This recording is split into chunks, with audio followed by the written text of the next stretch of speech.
In the final, desperate years of the Second World War, when the Reich was collapsing under the weight of its own madness, Adolf Hitler clung to one last illusion, that science could still save him. His armies were retreating on every front, his cities burning under Allied bombs, yet he believed in the promise of a wonder weapon, a technological miracle that could turn the tide. Deep in the forests of the Baltic coast, at a place called Peenemünde, that fantasy was taking shape. The base looked unremarkable from the air, long concrete runways, scattered warehouses, a few barracks. But beneath it, hidden behind layers of secrecy and propaganda, stood the most advanced research center in the world. It was here that Germany's brightest scientists and engineers, led by a young dreamer named Wernher von Braun, were building something no one had ever seen before, a weapon that would break the boundaries of earth and sky.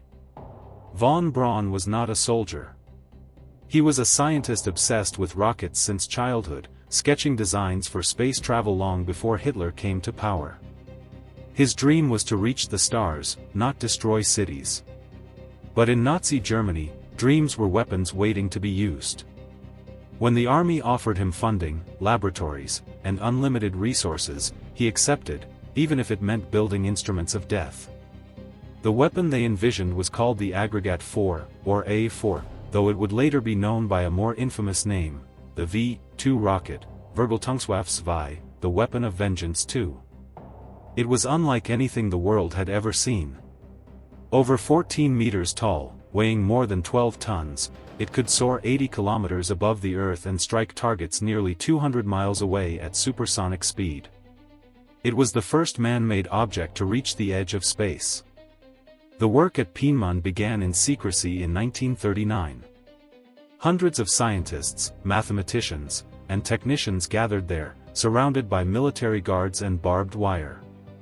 Their lives revolved around equations, test flights, and the echo of explosions across the Baltic dunes. When the first prototypes failed, spinning out of control or exploding midair, von Braun refused to give up. "We are learning," he told his engineers. "Every failure brings us closer to flight." By 1942, they had succeeded. The A4 roared to life, its liquid-fueled engine blazing brighter than any weapon before it. It rose into the clouds and vanished, only to crash miles away in a thunderous explosion that shook the earth.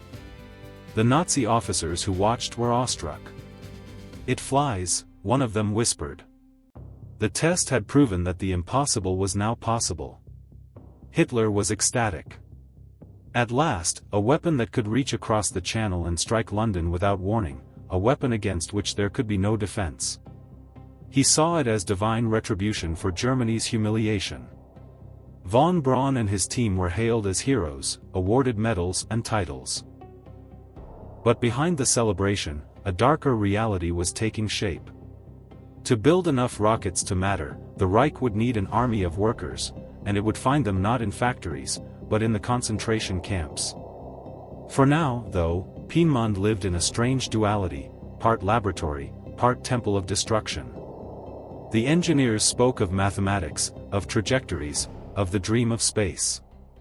The generals spoke of vengeance.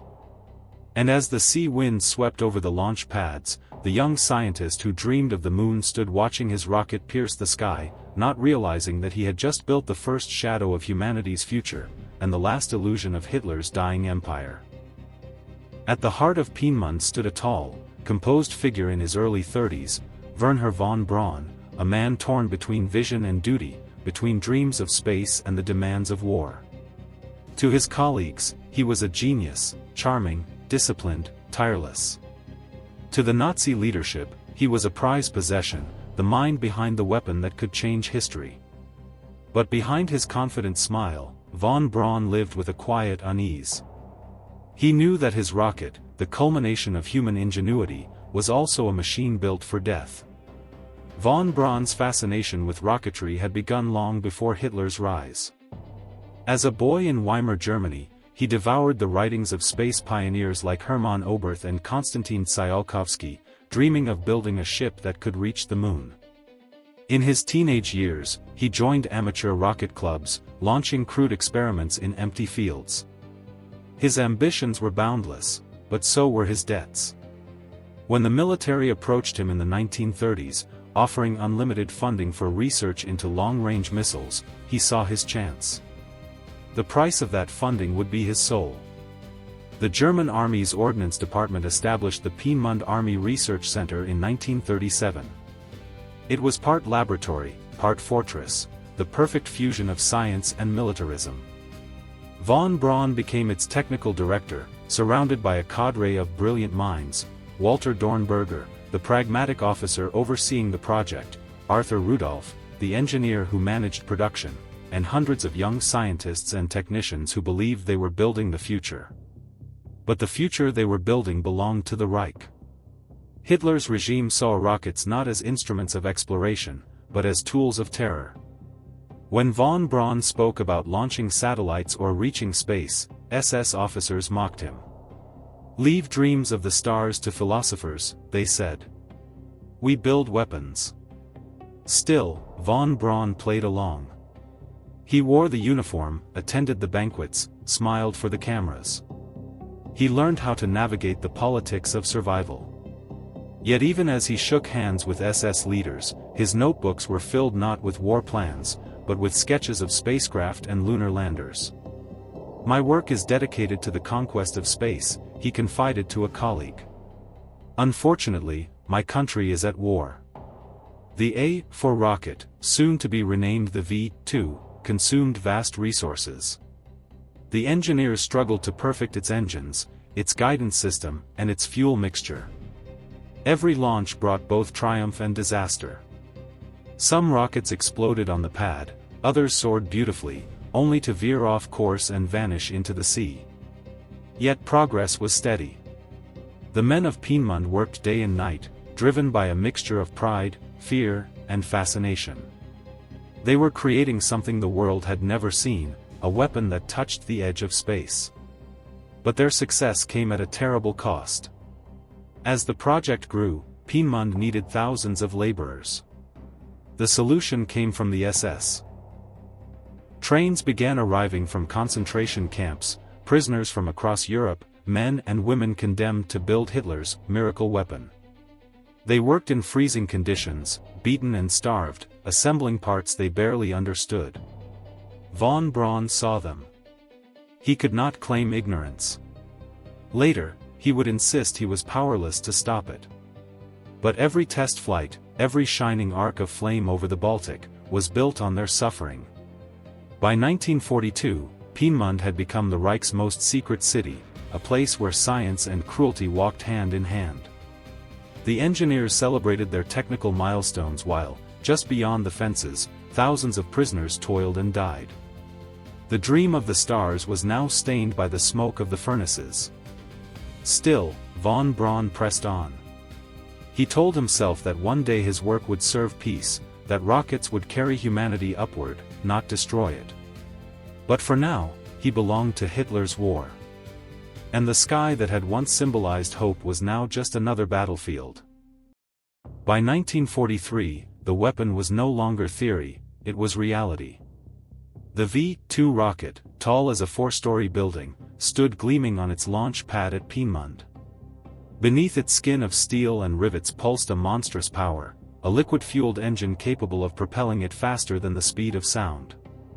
When the ignition started, the ground shook. The air filled with a roar that seemed to split the earth itself. For the first time in history, humankind had built something that could pierce the heavens. To the scientists, it was a triumph of engineering. To the Nazis, it was salvation. Hitler, increasingly detached from reality, believed this weapon, his Wunderwaffe, his miracle weapon, would reverse Germany's defeats. With this, he declared, "We will destroy London. The English will tremble." The first successful test came on October 3, 1942, when the A-4 rocket lifted off flawlessly and struck its target 190 kilometers away. Von Braun and his team erupted in cheers. The engineers hugged one another, their faces lit by the fading glow of their creation. In that moment, they saw not a weapon, but proof that the impossible had been achieved. Today, von Braun said proudly, "The space age begins." But to Hitler, space meant nothing. Only vengeance did. He renamed the A for the V-2, Vergeltungswaffenzwei, Vengeance Weapon 2. The propaganda machine seized upon the name immediately. Posters and radio broadcasts promised that Germany now held the power to rain destruction upon its enemies from the edge of the sky. The weapon, they said, was unstoppable, inevitable, divine. Yet the truth was more complicated. The V-2's accuracy was unreliable, its guidance system primitive. For every rocket that reached its target, another crashed or veered wildly off course. The cost of production was enormous, each rocket consuming enough material to build several fighter planes. But these facts mattered little to Hitler. What mattered was faith, faith in terror, faith in spectacle. Production ramped up, and so did secrecy. Allied reconnaissance had begun to notice unusual structures along the Baltic coast, strange patterns of roads and bunkers. Peenemünde became a fortress. No one entered or left without clearance. The scientists worked under constant surveillance from the SS, their every move watched, their mail censored. Even von Braun was not immune. When he spoke too openly of post-war space travel, Himmler had him arrested briefly on suspicion of defeatism. Only the intervention of General Dornberger saved him. "We need him alive," Dornberger told the Gestapo. Without von Braun, the rocket dies. Inside the base, work continued with feverish pace. Each test brought more pressure, more fear. When rockets failed, Hitler's rages grew violent. "You promised me the world," he screamed. "And you give me debris." The engineers doubled their efforts, often sleeping in the labs. They knew that failure was not just professional embarrassment. It could mean execution. Meanwhile, word of the miracle weapon began to reach the outside world. Allied intelligence intercepted hints from captured officers and resistance networks. Reports spoke of a new kind of bomb, one that flew higher than any plane, one that struck without warning. The British codenamed it the flying bomb. They didn't yet understand what it was, but they knew it was real. In Peenemünde, von Braun continued to chase perfection. He still dreamed of using his rockets to explore the stars, not destroy cities. But every success was celebrated with salutes, every launch witnessed by officers in black uniforms. His creation had been claimed by the regime. The dream had been devoured by the war. As 1943 turned to 1944, the engineers stood on the edge of history and ruin. The V-2 was ready for war, but so were the Allies. The sky that had once carried the rocket to glory would soon rain fire back down upon Peenemünde itself. And for the first time, von Braun began to realize that the weapon he had built might not save Germany at all, it might destroy everything he had ever loved about science. By the summer of 1943, the existence of the mysterious German rocket weapon was no longer a rumor, it was a growing obsession among Allied intelligence. Reconnaissance photos showed strange activity on the Baltic coast, a remote research base at Peenemünde, and reports from resistance networks in Denmark and Poland spoke of vast underground halls and roaring engines.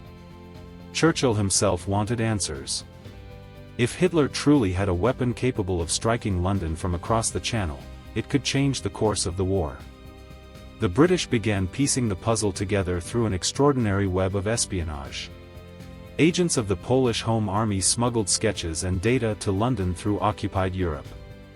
The Royal Air Force's photographic interpreters studied every inch of Peenemunde's coastline, noting unusual craters, rail lines, and fuel depots.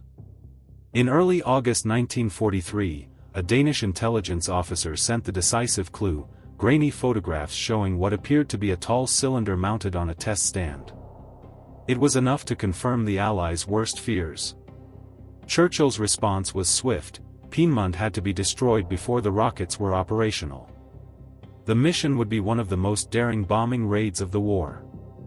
It was given the codename Operation Hydra, part of the larger Operation Crossbow, aimed at crippling Germany's secret weapons program. On the night of August 17, 1943, more than 500 bombers from the Royal Air Force took off from bases across Britain. The sky over the North Sea glowed red with exhaust as the massive formation headed east. Their orders were precise: to hit the engineers' living quarters and the experimental stands where the V-2 rockets were being tested. Timing and accuracy were everything. At Peenemünde, the scientists worked late into the night. Many were asleep in their barracks when the air raid sirens began to scream. Moments later, the horizon lit up. The first bombs fell on the northern sector, tearing through laboratories and assembly buildings. The next wave struck the housing complex, collapsing it into flames. The shockwave ripped through the base, shattering windows and scattering debris across the launch pads. Von Braun himself narrowly survived. His quarters were reduced to rubble. The raid lasted barely 90 minutes, but when it ended, Peenemünde was in ruins. Hundreds of technicians and engineers were dead, including many of von Braun's closest colleagues. Among the casualties were scores of forced laborers who had been sleeping in makeshift huts near the production sheds. The rockets still under construction were smashed to pieces, their fuel igniting in massive fireballs. The damage was catastrophic, yet it also forced the project underground. Within weeks, the SS took control of the V-2 program from the army. Heinrich Himmler ordered production to move to Mittelwerk, an underground factory complex carved into the Harz Mountains near Nordhausen. It would be staffed entirely by prisoners from the newly created Mittelbau-Dora concentration camp.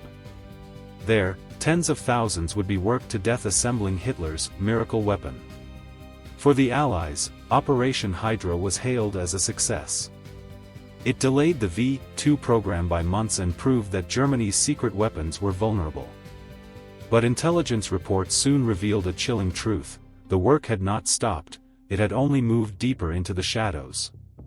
Von Braun emerged from the wreckage shaken but determined. He knew that Hitler's faith in the V-2 had become fanatical, and that failure was not an option.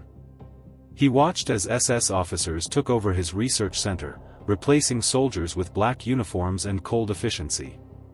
The scientist who once dreamed of space now stood amid the ashes of his own creation, surrounded by men who saw only one thing in his rocket: revenge. The sky over Peenemünde, once bright with the fire of ambition, was now dark with smoke and death. The dream of exploration had become a nightmare buried underground. And as von Braun looked out over the ruins, he must have known: the war had claimed not only his laboratory, but his soul. The fires of Peenemünde had barely cooled when the V-2 program was resurrected in the most hellish form imaginable. The SS, furious over the losses and determined to protect Hitler's wonder weapon, moved all rocket production underground, far from Allied bombers, far from the eyes of the world. The new factory would be built inside a mountain in central Germany, near the small town of Nordhausen. Its name was Mittelwerk, and it would become one of the darkest places of the war. The tunnels of Mittelwerk were originally part of an unfinished railway project, carved deep into the Harz Mountains. The SS turned them into a labyrinth of assembly lines, machine shops, and storage halls. There was no sunlight, no ventilation, no mercy. Thousands of forced laborers, mostly political prisoners, captured resistance members, and concentration camp inmates, were shipped there from across occupied Europe. They lived in the adjacent Mittelbau-Dora concentration camp, a place that soon came to symbolize the horror of Nazi science. Von Braun and his engineers were ordered to oversee production. They were escorted by SS guards through the tunnels, where the stench of death hung in the air. Prisoners worked 16-hour shifts surrounded by dust and exhaust fumes, assembling rocket engines by hand. The noise of drills and machinery was constant, the conditions lethal. If a worker collapsed, he was beaten. If he slowed down, he was hanged. The bodies were dumped in shallow graves or left hanging as warnings. Over 20,000 prisoners would die in Mittelwerk, more than were ever killed by the V-2 rockets themselves. The weapon that was supposed to strike terror into the enemy instead consumed its makers. Von Braun later claimed he had no power to change the system, that he was a scientist, not a politician. But he knew what was happening. He had walked through the tunnels, seen the skeletal men in striped uniforms, and watched as SS officers barked orders. One prisoner later recalled seeing him pass by, clean, composed, looking straight ahead. "He did not stop," the man said. "He did not look at us." Despite the horror, production advanced. The underground factory became a nightmare of efficiency. Every month, hundreds of rockets rolled out of the tunnels, their polished metal skins gleaming under electric lamps. They were transported by rail to launching sites in Holland and northern Germany, ready to bring destruction to the west. In September 1944, the first V-2 was fired in anger. It rose from the Dutch coast with a blinding flash, soared into the stratosphere, and came crashing down on London at over 3,000 kilometers per hour. There was no warning, no siren, no defense. One moment, life went on as usual, the next, buildings vanished in a deafening explosion. More than 130 people were killed in the first strike. Within weeks, hundreds more rockets followed, hitting London, Antwerp, and Liège. The British called it the soundless death. The rockets struck before anyone could react. They arrived faster than thunder, leaving only smoke, debris, and silence. Yet the V-2's impact was more psychological than strategic. Its warheads were devastating, but its accuracy was poor, its production costly. For every rocket launched, Germany grew weaker elsewhere, losing fuel, steel, and manpower it could not replace. In the ruins of Middelburg, the cost was counted not in tons of material, but in lives. Prisoners carved a grim joke on a tunnel wall: "We build rockets for the moon, and die for Hitler on Earth." Von Braun continued his work, now watched closely by the SS. He dreamed of escaping the war, of one day turning his rocket toward the stars rather than the streets of London. But for now, his creation had become the perfect symbol of the Reich itself, magnificent in design, monstrous in purpose, doomed to self-destruction. The V-2 had finally taken flight. But in the darkness beneath the mountains, it had already destroyed everything that made it worth building. By the winter of 1944, the V-2 campaign was in full swing. London lived under a shadow of dread unlike anything it had experienced before. There were no air raid sirens for the V-2, no warning, no time to run. One moment, the city hummed with its ordinary defiance, the next, a street, a bus, or an entire row of houses simply ceased to exist.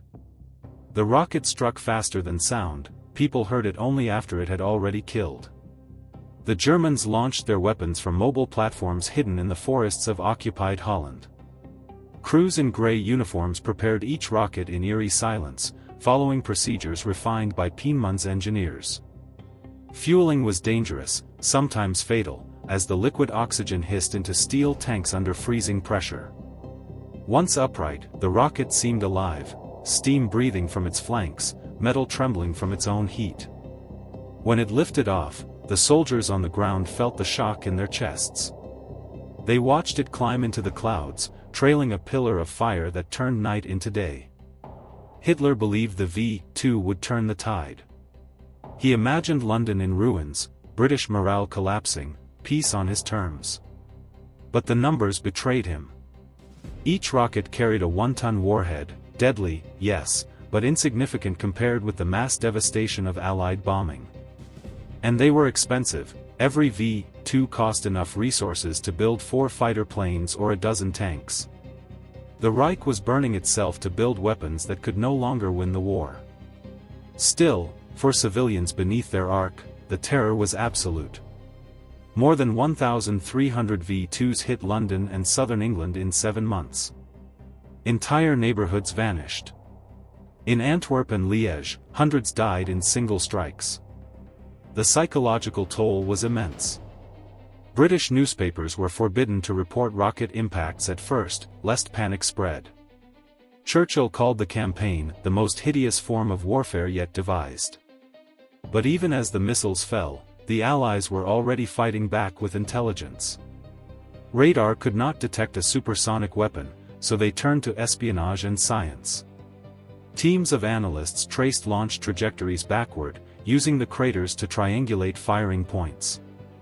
Resistance fighters in the Netherlands risked their lives to report launch coordinates, hiding messages inside milk cans and bread loaves. Allied air forces struck those sites relentlessly, forcing the Germans to move again and again.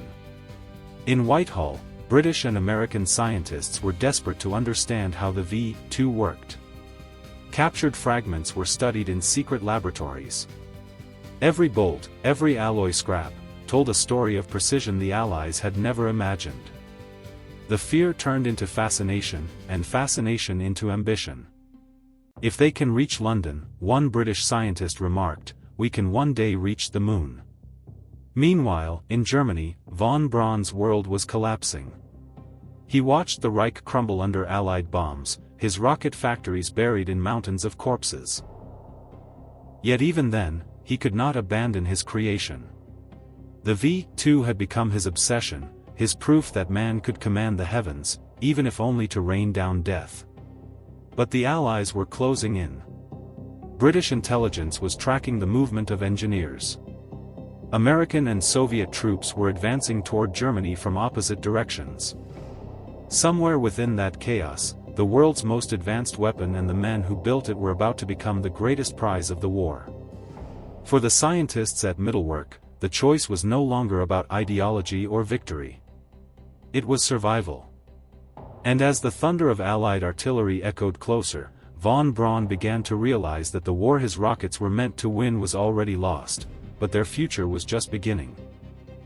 As the Reich crumbled in early 1945, the men who had built Hitler's miracle weapon began to understand that their greatest creation might soon be their only bargaining chip. The Allies were closing in from all sides, the Soviets from the east, the Americans and British from the west. The V-2 rocket, once hailed as the weapon that would win the war, had instead become the most valuable prize of its collapse. Whoever captured its secrets, its engines, its blueprints, its engineers, would inherit the future. Inside the tunnels of Middlework, the world's first missile factory, chaos reigned. SS officers began destroying documents, detonating explosives, and executing prisoners to hide evidence of the atrocities committed there. Von Braun and his team watched the destruction with dread. They knew the Soviets were only days away. To fall into Soviet hands meant being forced to rebuild the program under Stalin, a fate many feared as much as death itself.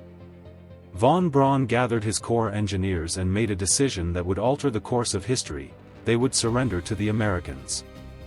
"Our work belongs to mankind," he told his team, "but first, it must survive this war."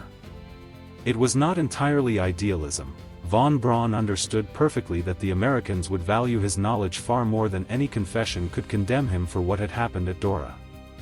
In April 1945, the scientists loaded trucks with the most critical items: blueprints, test data, and small parts of rocket engines. They hid these caches in mines, barns, and remote valleys across central Germany. Then, under cover of night, they drove west toward the approaching American lines. They were hunted by both sides. Soviet intelligence units scoured the countryside for them, while the Gestapo, suspecting treason, had orders to execute anyone attempting to defect. Several of von Braun's engineers were caught and hanged. Von Braun himself was badly injured in a car crash during the escape, breaking his arm. Still, he pressed on, his arm in a sling, clutching the papers that contained the future of rocket flight. On May 2, 1945, as German cities burned behind them, von Braun and his remaining team reached a small town in the Austrian Alps. There, they found an American patrol from the 44th Infantry Division. The exhausted scientists approached carrying a white flag.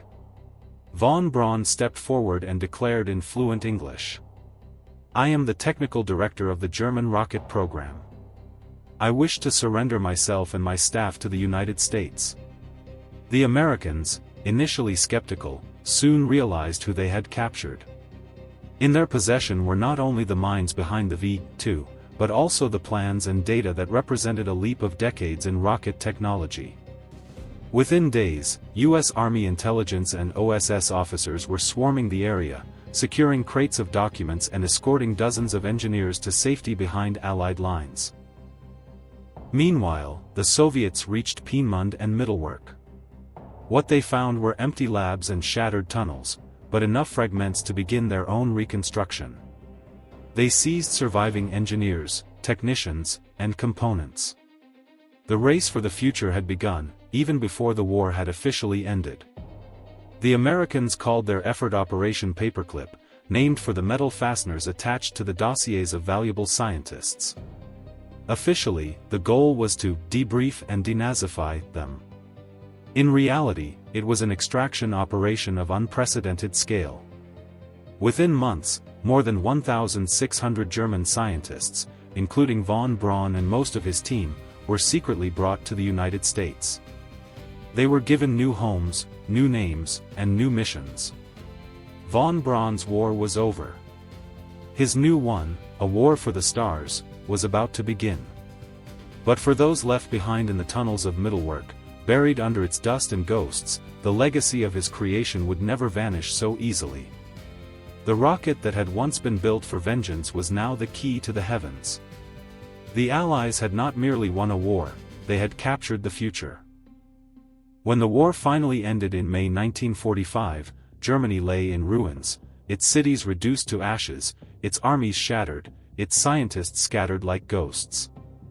But one weapon, one creation, had outlived the Reich that spawned it, the V-2 rocket. It had not won Hitler his victory, but it had pointed the way to humanity's next great conquest, space. The Allies now raced to claim what remained of the rocket program. The Soviet Union sent troops to seize Peenemünde and the Mittelwerk tunnels, recovering fragments of engines, shattered prototypes, and hundreds of tons of documents.